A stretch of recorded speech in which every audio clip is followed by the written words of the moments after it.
Hi everyone, आपका स्वागत है अपने एकेडमी डबल ए में। मैं आपका गोविंद सर। आज हम लोग करेंगे कक्षा 11 में अगला पॉइंट, जिसमें हमने पिछली क्लास में देखा था समुच्चय निरूपण विधि, यानी समुच्चय को हम कितने प्रकार से लिख सकते हैं, जिसके बारे में हमने पिछली क्लास में चर्चा की है।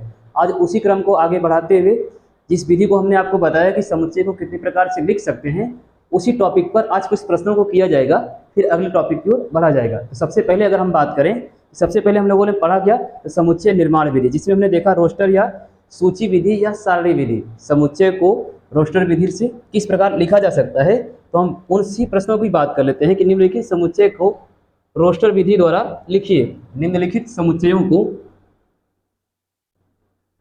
निम्नलिखित समुच्चयों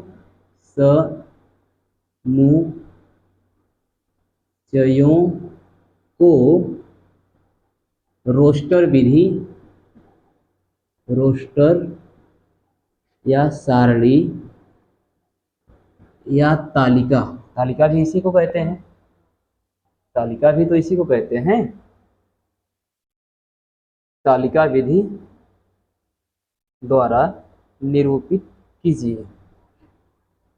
तालिका विधि द्वारा निरूपित कीजिए। ठीक है, हम रखेंगे आपको एनसीईआरटी बेस्ड प्रश्न जो एनसीईआरटी में पूछा हुआ है। इसके अलावा किसी बाहरी प्रश्नों की हम बात नहीं करेंगे। ठीक है, एनसीईआरटी बेस्ड प्रश्नों को ही रखा जाएगा। एनसीईआरटी, जो कि यहाँ से बोर्ड में प्रश्नों की बनने की संभावना ज़्यादा होती है, इसलिए हम लोग इसी की बात करेंगे। फिर बात करेंगे स्टेट बोर्ड की। जैसे पहला प्रश्न है आपके सामने, एक प्रश्न है सभी अभाज्य संख्याओं का समुच्चय। सभी अभाज्य संख्याओं का समुच्चय, पहला प्रश्न, सभी अभाज्य संख्याओं का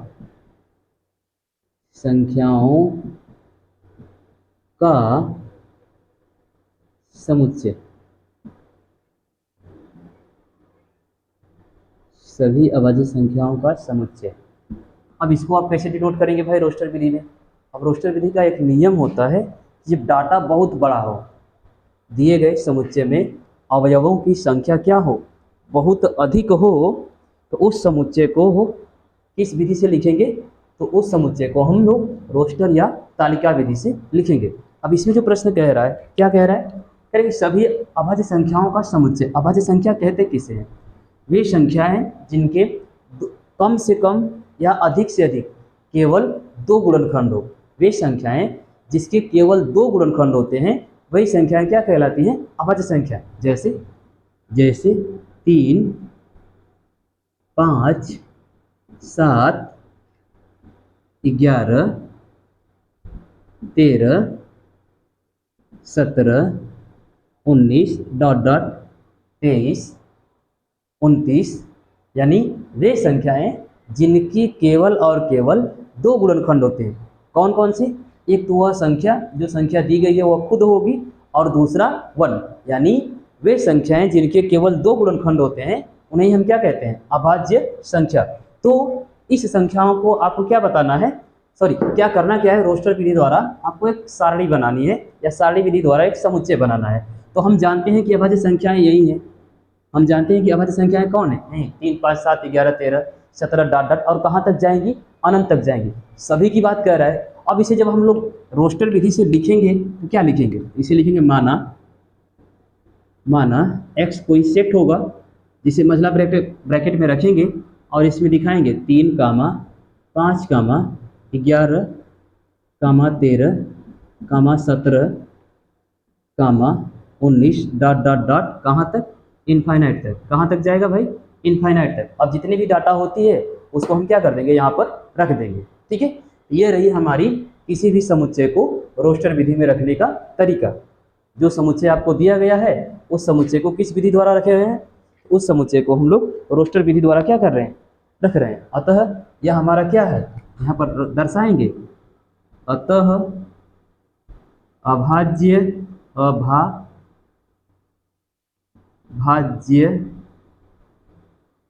संख्याओं का समुच्चय रोस्टर विधि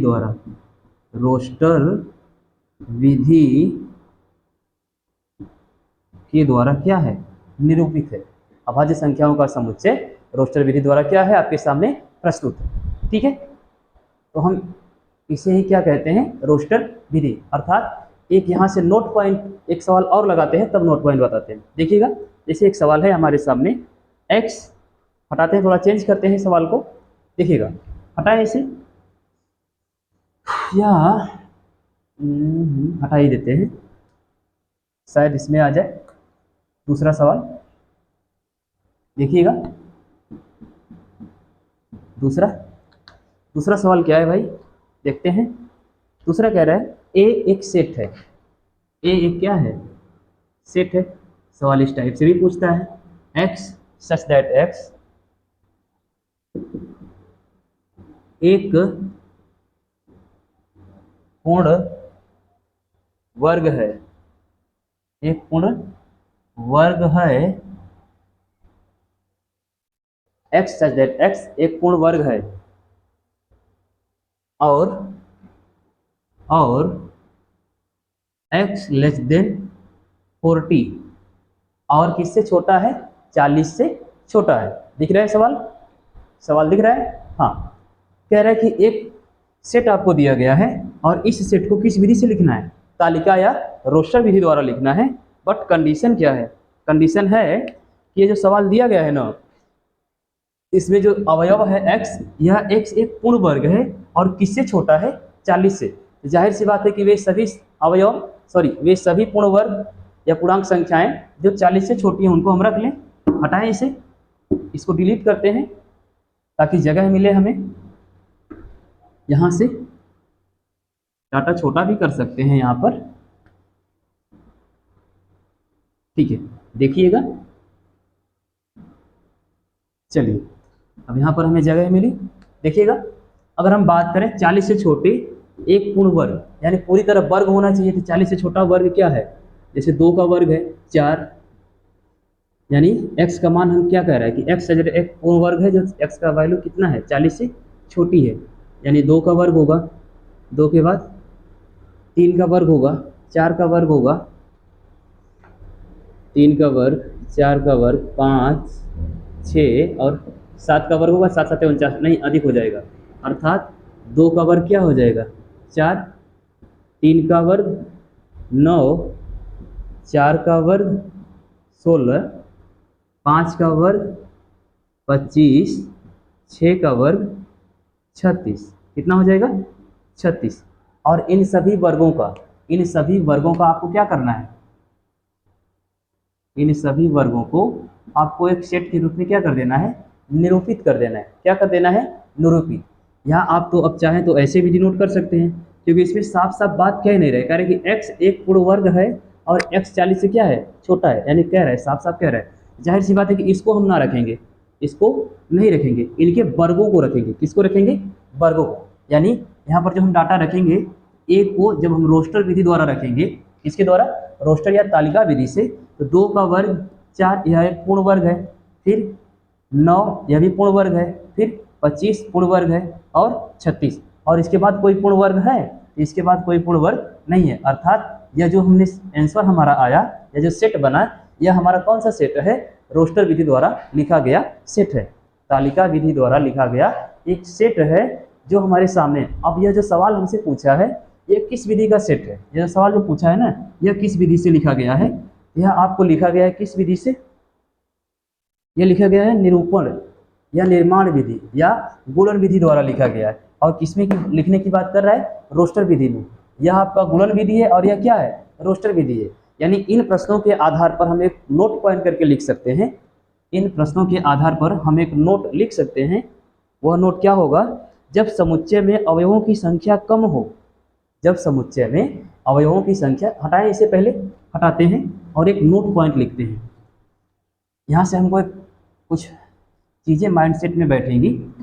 इसे हम आसानी से कर सकते हैं। एक नोट लिखिएगा यहाँ पर कि जब समुच्चय में अवयवों की संख्या, नोट करके NOTE, जब समुच्चयों में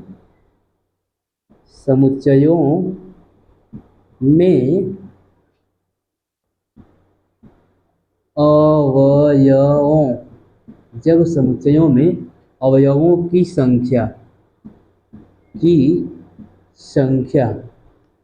अधिक हो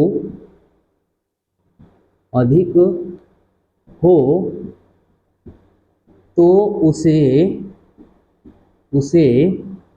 रोस्टर विधि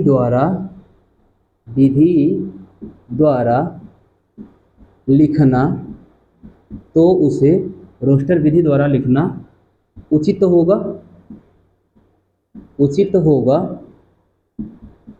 और जब समुच्चय में अवयवों की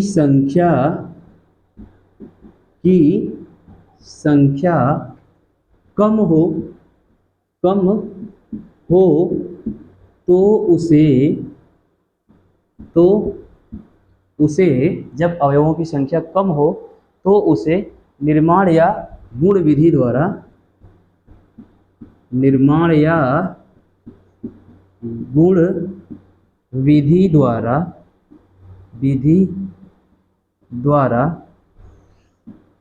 लिखना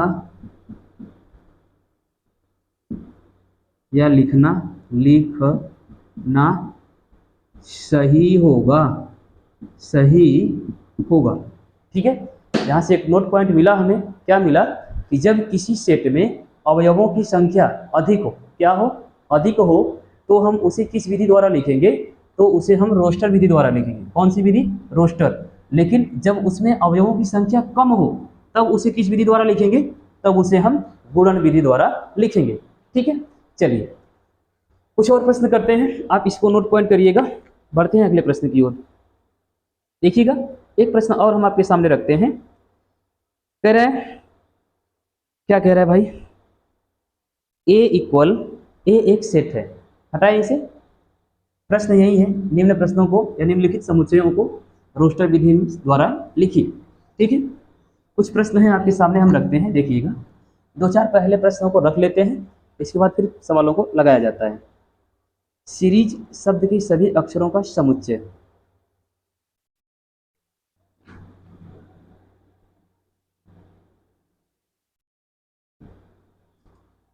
सीरीज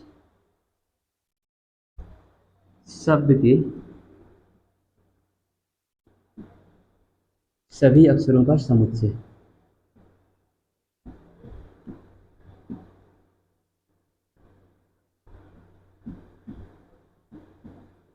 सभी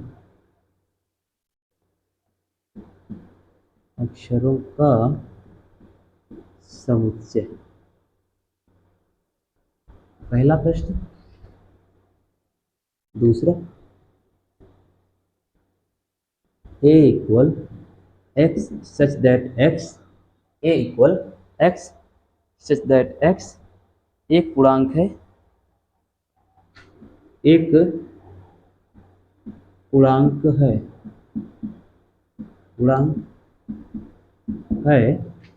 x less than equal -1 less than equal x less than 9, जिसकी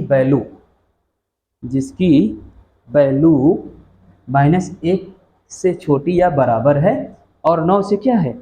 छोटी है। अर्थात x की वैल्यू है क्या? अगर हम बात करें यहाँ पर जो हमारा x है, यहाँ पर किसकी बात कर रहे हैं? यानी अगर x का हम मान रखना चाहें तो -1 0 1 2 3 4 5 6 7 8 और 9। अब लेस देन की बात कर रहे हैं, 9 से छोटा तो 9 को रखेंगे नहीं, 9 को नहीं रखेंगे, जिसकी बात करेगा उससे हम नहीं रखेंगे। यहाँ पर इक्वल की बात कर रहा है, अगर लेस देन की बात करता तो हम -1 को भी नहीं काउंट करते, लेकिन यहाँ पर बात किसकी कर रहा है, अर्थात इससे छोटा होना चाहिए। और यहाँ पर भी कंडीशन क्या दिया है, इसके लेस देन और इक्वल, यानी यहाँ पर भी लेस देन और इक्वल लगा दिया है। तो बात जब इक्वल की कर दिया है तो -1 हम क्या करेंगे, रखेंगे। और बात किसी कर रहा है, पूर्णांक की। इसकी बात कर रहा है पूर्णांक की, यानी इसे कैपिटल सी से हम डिनोट कर सकते हैं। कैपिटल सी द्वारा हमने डिनोट कर दिया। और इसको किस विधि से लिखना है, तो सारणी या तालिका विधि या रोस्टर विधि द्वारा लिखना है। तो बस डाटा रख देते हैं, -1 0 1 2 3 4 5 6 7 8 8 तक ही क्यों, क्योंकि 9 लेस देन है, तो 9 को रखेंगे नहीं। 9 क्या है भाई, लेस देन है, अर्थात यहाँ पर जो समुच्चय बनेगा आपका रोस्टर विधि द्वारा, वह बनेगा C इक्वल -1 0 1 2 3 4 5 6 7 8। क्लियर। कुछ इस प्रकार का हमारा क्या बनेगा, सेट बनेगा।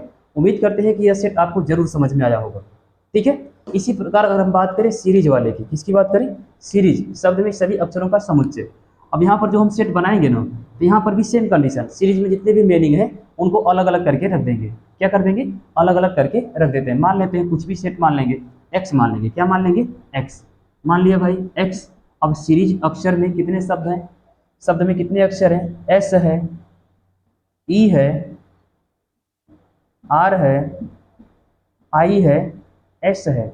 यहाँ पर एक शब्द 2 बार आया है, एक अक्षर कितनी बार आया है, 2 बार। सेट का एक नियम होता है, कंडीशन होती है कि अगर एक ही शब्द या अक्षर या अवयव किसी समुच्चय में, एक ही शब्द, एक ही अक्षर या एक ही पद 2 या 2 से अधिक बार आता है, लेकिन सेट में हम उसे केवल एक ही बार काउंट करेंगे। कितनी बार काउंट करेंगे, एक ही बार। क्यों काउंट करेंगे, तभी जब हम लोग अगला फैक्ट पढ़ेंगे ना, हम वहाँ पर बताएंगे कि ऐसा क्यों होता है। बस फिलहाल आप इतना समझते रहिए कि सीरीज या किसी भी प्रकार के सेट या समुच्चय में आप जब लिखते हैं किसी अवयव को, अगर अवयवों की संख्या एक या एक से अधिक बार आती है, तो समुच्चय निरूपण या समुच्चय निर्माण विधि के दौरान, यानी समुच्चय लिखते समय उस अवयव को हम एक ही बार काउंट करते हैं, एक ही बार दिखाएंगे, प्रदर्शित करेंगे। अब वो हल चाहे जितने भी बार आ जाए, लेकिन समुच्चय को निरूपित करते समय उसे हम कितनी बार गिनेंगे, एक बार काउंट करेंगे। ठीक है। तो यहाँ पर एक सेट यह बना और एक सेट यह बना। समझ में आया। चलिए हटाएं इसे, कुछ प्रश्न और करते हैं, फिर बढ़ते हैं अगले प्रश्नों की ओर। देखिएगा, हटाएं इसे, एकदम आसान सा टॉपिक है, इसमें कुछ है नहीं। ठीक है। चलिएगा, हम जो भी प्रश्न आपके सामने रख रहे हैं, यह एनसीईआरटी बेस्ड प्रश्नों को ही रखा जा रहा है आपके सामने। ठीक है। आपके अगर पास किताब होगी, बुक होगी एनसीईआरटी की, तो आप उससे मैच करा लीजिएगा।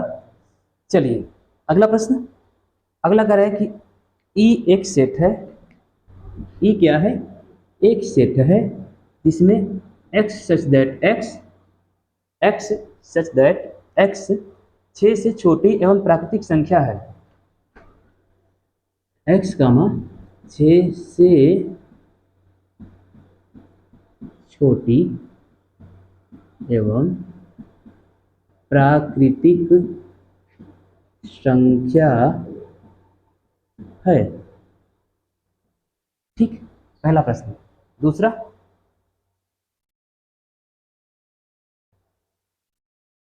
एक्स दूसरा एक सेट है, D equal x such that x comma x एक ऐसा पद है या 2 अंकों की एक संख्या है, 2 अंकों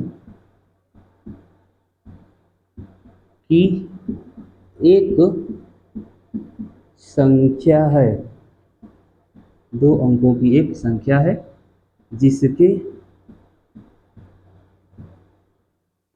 अंकों का योग, अंकों का योग 6 है, जिसके अंकों का योग कितना है, 6 है। एक्स सच दैट एक्स 2 अंकों की एक संख्या जिसके अंकों का योग कितना है, 6 है। ठीक है। एक और कर लेते हैं, सब दो इसी टाइप का हो रहा है, कुछ चेंज करते हैं ना। ट्रिग्नोमेट्री अक्षरों का समुच्चय।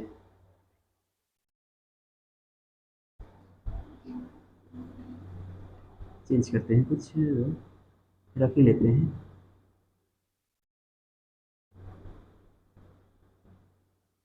बता ही देते हैं।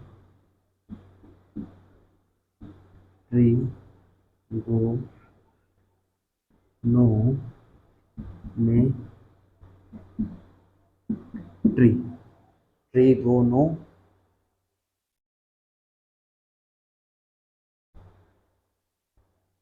सॉरी वह रहेगा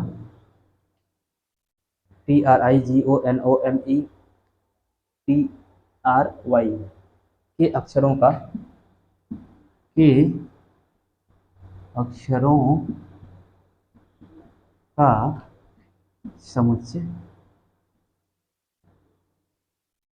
के अक्षरों का समुच्चय। ठीक है, चलिए यही तीन ही रखते हैं और इन तीनों को प्रदर्शित करते हैं। ठीक है, तो नियम वही है, फटाफट रखते हैं, यहीं पर सामने ही डिनोट कर देते हैं। यहाँ पर जो सेट बनेगा E इक्वल, कंडीशन क्या है, 6 से छोटी प्राकृतिक संख्या है, तो 6 को रखेंगे नहीं, 6 से छोटी क्या अप्राकृतिक संख्या कहते किसे हैं, तो वे संख्याएं जिनकी गिनती 1 से प्रारंभ होती है, वह संख्या जिसकी गिनती कहाँ से प्रारंभ होती है, 1 से, और कहाँ तक चलती है, अनंत तक। वे संख्याएं जिनकी गिनती 1 से प्रारंभ होती है और अनंत तक चलती है, इस प्रकार की संख्या को कौन सी संख्या, प्राकृतिक संख्या। वे संख्याएं जिनकी गिनती 1 से प्रारंभ होती है और अनंत तक चलती है, उसे क्या कहते हैं, प्राकृतिक संख्या कहते हैं। कंडीशन है कि 6 से प्राकृतिक संख्या क्या होगी, छोटी होंगी, तो 1 2 3 4 5 6 को रखेंगे नहीं, क्यों, 6 से क्या है, छोटा है, यानी x less than equal s less than 6 है, s लेस देन क्या है, 6 है। जाहिर सी बात है यहाँ पर जो रोस्टर विधि द्वारा सेट बनेगा वह कुछ इस प्रकार का होगा, 1 2 3 4 5। क्लियर, चलिए अगला। अब कह रहा है x सच दैट x दो अंकों की एक संख्या है जिसके अंकों का योग 6 है। अब कंडीशन है कि वह दो अंकों की एक संख्या है लेकिन उसके अंकों का योग कितना होना चाहिए, 6 होना चाहिए। तो इस प्रकार की अगर हम संख्या की बात करें दो अंकों की, तो 9 10 10 से स्टार्ट होगा और कहाँ तक जाएगा, 99 तक। यानी प्राकृतिक संख्याओं में जो दो अंकों की संख्या है वह 11 से लेकर 99 तक ही है, सीमित संख्याएं हैं। अब उस सीमित संख्याओं में कंडीशन है, क्या कंडीशन है, कि भाई दो अंकों की संख्या है लेकिन उन दोनों अंकों की जो संख्या है ना, उन दोनों अंकों का योग बराबर कितना होना चाहिए, 6 होना चाहिए। तो यहाँ पर जो सेट बनेगा अगर हम बात करें उसकी, डी फॉर रख लेते हैं, तो पहला जो कंडीशन है 1 और 5 कर लेंगे, एक तो यह बनेगा, दूसरा क्या बनेगा, इसके दो अंकों के योग कितना होना चाहिए, 6 होना चाहिए। 1 5 2 4 दो अंकों की एक संख्या है जिनके अंकों का योग कितना है, दो अंकों की संख्या ना, तो 15 24 33, सॉरी बड़ा बड़ा रखते हैं, 15 24 33। इसके अलावा और कोई संख्या है जिसके अंकों का योग 6, अंकों का योग क्या हो, 6 हो, 5 1 6 4 2 6 3 3 6।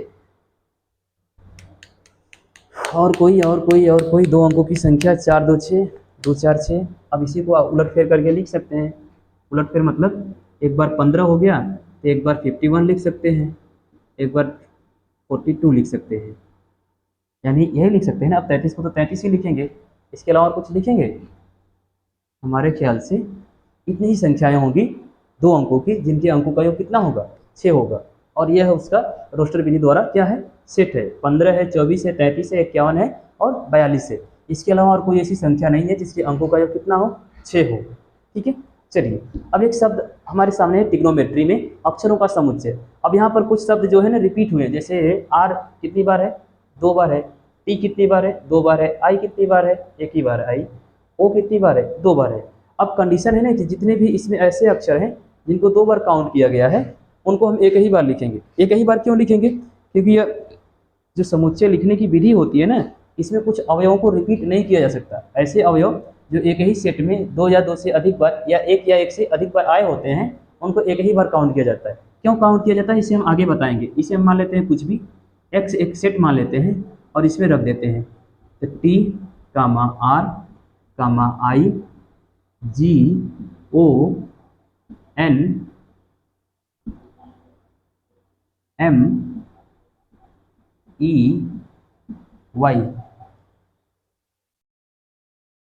P हो ही गया, R हो गया, I हो गया, N G N, R हुआ, R, हाँ हो गया। और यह हमारी किस विधि द्वारा है? यह हमारे सारणी विधि द्वारा कुछ सेट के एग्जाम पर। उम्मीद करते हैं कि आपको यह पॉइंट जरूर समझ में आया होगा, जिसमें हमने आपको आज इतना ही समझाने का प्रयास किया कि अगर कभी भी प्रश्न आपसे पूछे कि हम आपको कुछ सवाल देते हैं या कुछ प्रश्न देते हैं, कुछ समुच्चय देते हैं, और इन समुच्चयों को आप रोस्टर विधि में हमको लिख के दिखाइए। इन समुच्चयों को किस विधि में लिख के दिखाइए? रोस्टर विधि में।